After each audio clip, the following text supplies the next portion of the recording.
한국경제TV 생생한 실전 투자 정보 와우퀴. 월 5,000원 커피값으로 투자 정보가 내 손 안에 배달됩니다. 와우킥 N에서 만나요. 간밤 뉴욕 증시 보셨던 분들은 아마 화들짝 깜짝 놀라셨던 분들도 꽤 많았을 것 같습니다. 자, 이번에 다시 한번 불거진 AI 고평가 논란. 자, 이번에도 그러면 이 논란을 이겨내고 다시 상승세에 불을 당길 것인지 아니면 어느 정도의 조정을 감수해야 되는 것인지, 자, 이 부분을 판단할 시점이 된 것 같습니다. 더 프리미어 강관우 대표의 생각을 들어보겠습니다. 안녕하십니까? 안녕하십니까? 일단 고점 부담도 있었고 때마침 공매도 숏 포지션 그러니까 네, 또 나왔고 네. 참 이 안 좋은 것들이 겹쳐서 나타난다고 하잖아요. 네. 낙폭이 좀 컸어요. 일단은 이 낙폭이 이전에 나타났던 것과 뭐가 같고 뭐가 다른 거라고 생각하십니까? 지금 뭐 고평가 논란은 뭐 계속 있었잖아요. 네. 우리가 뭐 고평가 몰라가지고 이제 미국 시장들이 안 올라간 건 아니고, 고평가임에도 불구하고 뭐죠? 뭐에 대한 기대가 컸었죠? 금리 인하에 대한 기대가 컸었잖아요. 근데 금리 인하 가능성에 대해서 12월 달에 어떻게 될지 모르겠다, 이렇게 신중한 코멘트를 갖다 파월 의장이 하다 보니까 네. 아, 그런 거예요? 나중에 패드와치 수치를 보여드리겠습니다만은 조금 내려가고 있어요. 그래서 거기에 대해서 성장주가 너무 앞서 달렸나? 이런 생각을 하던 차에 마이클 벨이 뭐 여기다가 공매도 쳤다고 그러니까 아, 그래?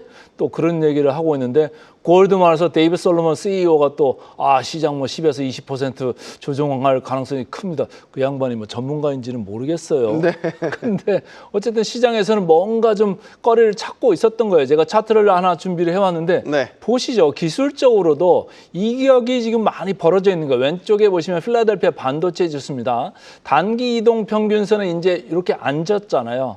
근데 그 전에는 사실은 조금 이격이 벌어져 있던 거예요. 여전히 빨간 줄로 표시되어 있는 중기 이동 평균선하고는 여전히 이격이 있습니다. 근데 거기까지 갈지 아니면 시간을 두고 조정을 하면서 견디면서 빨간 중기 이동선이 위로 올라올 때까지 기다릴지 좀 지켜봐야 되겠습니다만, 일단 그 위에 있는 단기 이동 평균선과의 괴리가 좀 컸었다. 오른쪽도 마찬가지입니다. 나스닥이 어제 보면은 다우존스는 뭐 0.5%밖에 안 빠졌는데 나스닥은 2배인 2.0% 근처로 빠졌잖아요.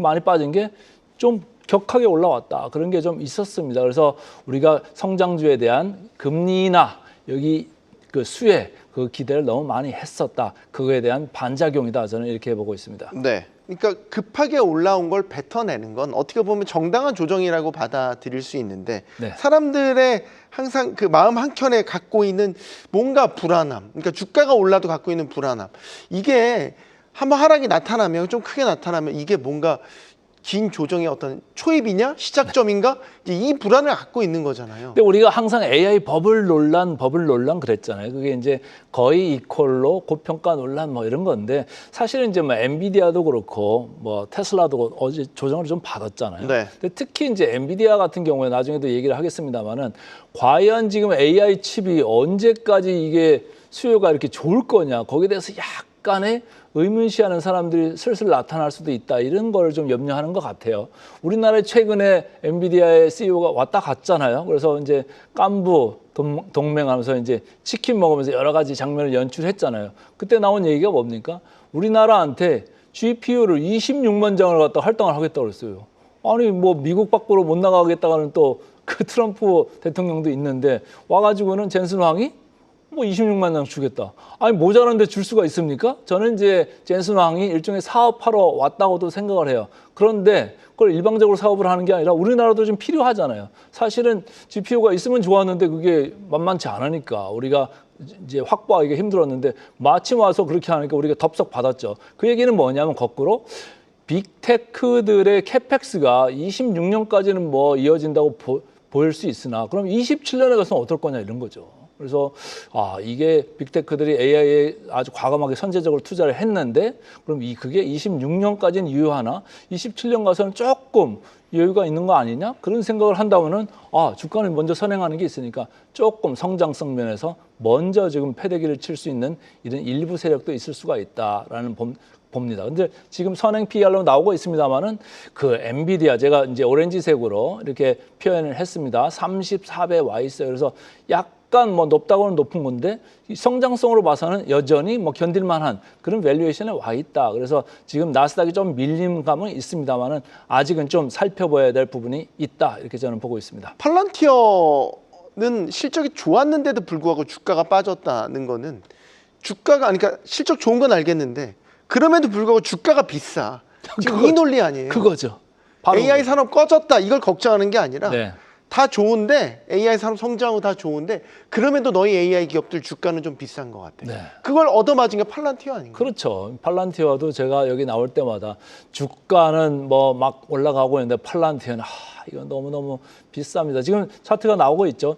256배입니다. 이게 forward PER이에요. 선행 PER인데 이렇게 벌려면요 어마어마하게 오래 기다려야 돼요. 그러니까 투기적인 매수세가 너무 많이 들어와 있다. 기대감이 너무 크다. 이렇게 이제 바꿔 얘기할 수도 있는데 물론 이제 그 실적이 잘 나왔다라는 게 기대가 어떤 기대냐? 그러면 256배의 선행 PER에 기준한 기대냐? 그건 아닌 것 같아요. 그렇게 되려면 사실 저게 뭐 30배건 40배건 여기까지 내려와야 되는데 그 선행 PER 대비해서는 그 실적이 사실은 제가 보는 입장에서는 충분하지 않다. 그냥 미래에 대한 기대가 너무 커져 있고 그게 그냥 아주 일반화가 돼가지고 사람들이 별로 이렇게 인지를 안 하고 있어서 그랬던 건데 그렇기 때문에 한 번 돌아서면 저렇게 무섭게 빠질 수 있다라는 거 항상 명심을 하시면 좋을 것 같습니다. 이번 주에 또 고용 지표 물론 민간 고용 지표이긴 하지만 나온단 말이죠.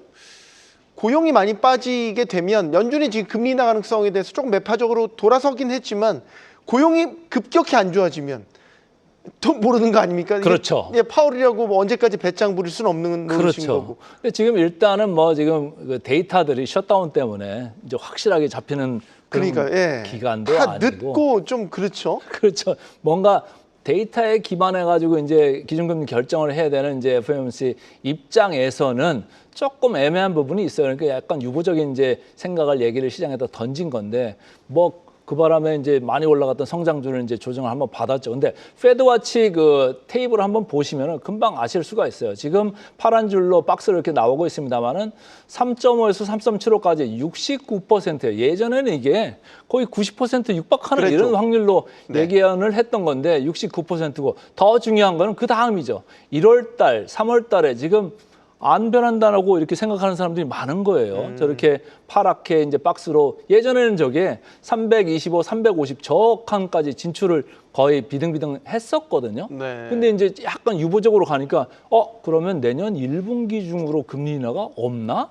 이런 생각을 하다 보니까 그러면 금리 인하 가능성을 조금 덜 생각을 하자. 그렇다고 하면 성장주가 너무 빨리 달린 거 조금 여기서 재채기 한번 할 필요가 있겠다. 이런 걸 생각을 할 수도 있는 거예요. 근데 아까 우리 앵커께서 말씀하신 대로 만약에 경기가 솔직히 좀 안 좋아지고 있는데 또 생각보다 더 안 좋아진다. 네. 그러면 다시 저 69%가 더 높아질 수도 있어. 그럼 시장이 다시 달릴 수 있는 계기도 한번 올 수도 있겠다. 이렇게 보면 좋을 것 같습니다. 네.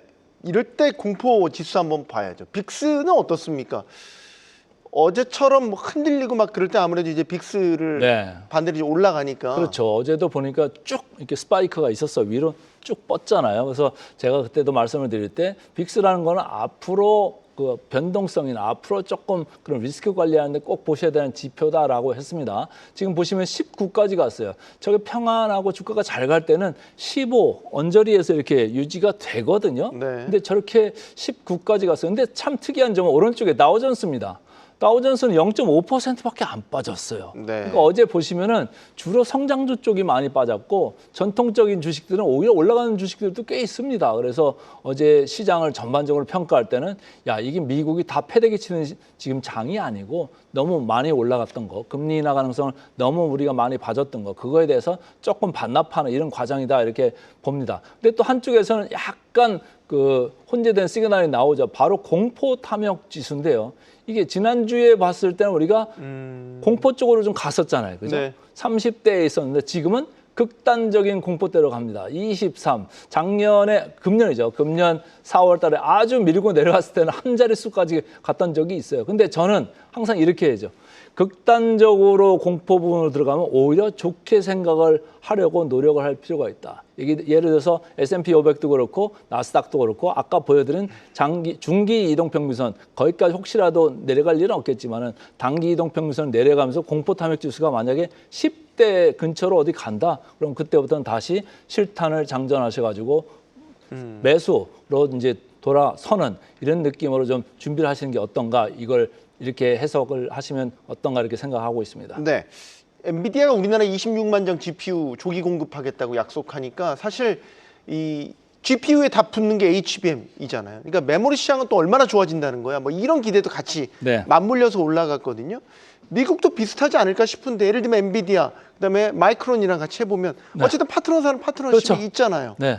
GPU가 잘 팔려야 마이크론도 HBM 많이 팔 거 아닙니까? 그렇죠. 주가는 그럼 비슷하게 같이 움직일 것 같은데. 최근에는 마이크론이 훨씬 많이 움직였죠. 마이크론은 그때도 제가 계속 말씀드리는 게 PER이라는 게 너무너무 쌌잖아요. 그게 네. 뭐 10배 초반에 있던 게 지금 많이 올라왔다고 해도 여전히 싸기는 쌉니다. 근데 이제 여기는 되게 시클리컬 하잖아요. 이렇게 경기 순환을 하고 많이 경기를 타는데 GPU 캐펙스 사이클 아까도 말씀드렸습니다만은 26년까지는 빅테크들의 캐펙스가 유효할 수는 있으나 그럼 27년 어떨 거냐라는 데서 이제 물음표가 하나 생긴 거고 두 번째는 거기서 조금 수요가 약간 슬로우 다운 한다고 하면은 거기에다가 이제 HBM을 공급하는 마이크론을 비롯해서 이제 우리나라 반도체 2사까지도 어떻게 보면은 공급에서 약간 문제가 생기면 가격이나 이슈가 생길 수 있잖아요. 그걸 조금 염려해서 어제 마이크론도 주가가 많이 밀렸다 이렇게 생각을 합니다. 근데 이제 마이크론 뭐 최근에 보면은 2달 동안 아주 이렇게 급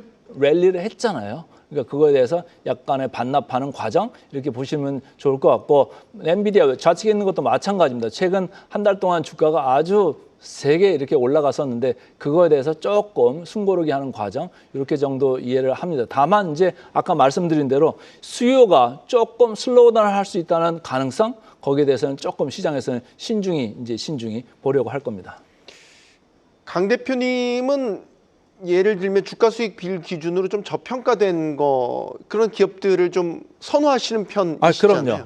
그러면 이제 아까 팔란티어 말씀드렸지만 이제 실적과 상관없이 주가 자체가 비싸다고 인식되는 기업들은 앞으로 조정받을 여지가 언제든지 있을 수 있다. 예를 들면 팔란티어도 그렇지만 뭐 오늘 이제 아이온큐 같은 경우도 사실 테마성으로 많이 주가가 그렇죠. 갔는데 네. 그런 기업들을 이제 예를 들면 조정을 염두에 두고 이제 그럼 시각을 달리해야 되는 거죠. 네, 그래서 저는 이제 그런 기업들을 사실은 투기적인 매수세에 따른 주가 급등이었다 이렇게 저는 계속 말씀을 드려왔어요. 제가 오늘 이제 뭐 그 아이온큐도 있고 뭐 다른 이제 주식도 같이 이제 차트를 준비를 해왔습니다만 보면은. 기본적으로 이익들을 좀 많이 선사를 해야 되는데 이익단의 얘기가 별로 없어요. 좌측에 보면 우리 뭐 팔란티어 아까도 얘기를 했습니다만은 그렇게 선행 PER이 높은 이유는 이익이 생각보다 덜 나기 때문입니다. 오른쪽에 아이온큐도 마찬가지예요. 이쪽에 뭐 여러 가지 우리는 내러티브는 상당히 좋았잖아요. 그럼에도 불구하고 주가는 벌써 먼저 이렇게 고점 대비해서 마이너스 40% 정도 벌써 이렇게 급하게 조정을 받고 있다. 그럼에도 불구하고 그러면 아이온큐가 뭐 돈이 되냐? 돈은 아직 그렇게 크게 되지 않아요. 오히려 영업 적자가 매출보다도 훨씬 큰 이런 상황이 계속되고 있다. 그럼 뭐 재무 상황까지도 걱정을 해야 될 필요가 있는 거예요. 근데 우리가 너무 투기적으로 먼저 달려간 거 아니겠느냐. 지금 이제 아마존과 메타인데 이번에 주가가 희비가 갈렸잖아요. 갈렸죠. 메타는 캐펙스 늘어나는 건 좋은데 너무 이제 비대하게 투자를 하니까 거기에 대한 우려가 나왔던 거고. 시장에서는 또 그런 거 플러스 해가지고 아마존은 이제 뭐라고 할까요? 좀 개방형 비즈니스 모델로 가는 것 같고 메타는 좀 의존적인 거, 뭐 엔비디아를 좀 견제를 하면서 자기 독자적으로 뭐 자체적으로 뭔가 해결하려는 이런 쪽으로 가고 있는데 방향으로 봤을 때는 지금 아마존이 하는 전략이 맞는 것 같다라고 시장이 손을 들어주고 있는 거예요. 다만 메타가 좀 많이 밀렸죠. 그래서 아까 선행 PER 차트 한 번만 다시 보시면 좋을 것 같은데요. 선행 PER 최근에 제가 상당히 30 중반대에 있을 때는 높다고 했습니다만은 지금은 22까지 이렇게 급하게 내려와 있습니다. 그래서 중장기적으로 보시는 분들에 있어서는 22는 높지 않습니다. 그래서 여기부터는 모아갈 필요가 있겠다 이렇게 보고 있습니다. 알겠습니다. 자, 오늘 더 프리미어 강간호 대표와 자세한 이야기 나눠봤습니다. 고맙습니다.